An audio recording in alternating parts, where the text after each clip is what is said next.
جلد تجربہ کار ہونے کے لیے ایک اصول یاد رکھیں، زبان بند رکھیں، آنکھیں اور کان ہمیشہ کھلے رکھیں۔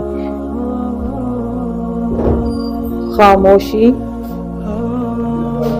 ایک ایسی عبادت ہے جسے فرشتہ لکھ نہیں سکتا، شیطان اسے بگاڑ نہیں سکتا اور کوئی اسے جان نہیں سکتا۔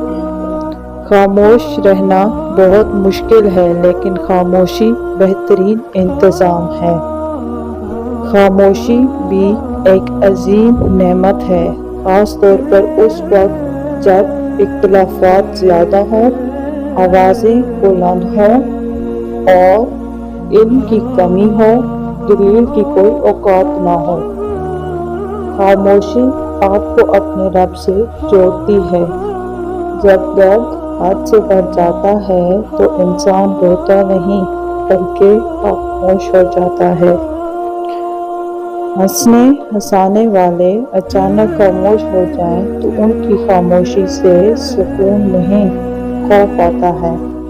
محنت اتنی خاموشی سے کرو کہ تمہاری کامیابی شور مچا دے۔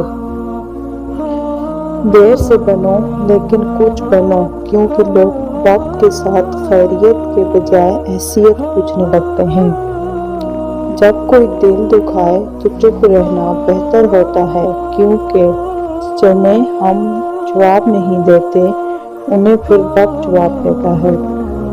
زندگی تب خوبصورت لگتی ہے جب کسی کے چہرے پر مسکراہٹ ہو اور وجہ آپ ہوں۔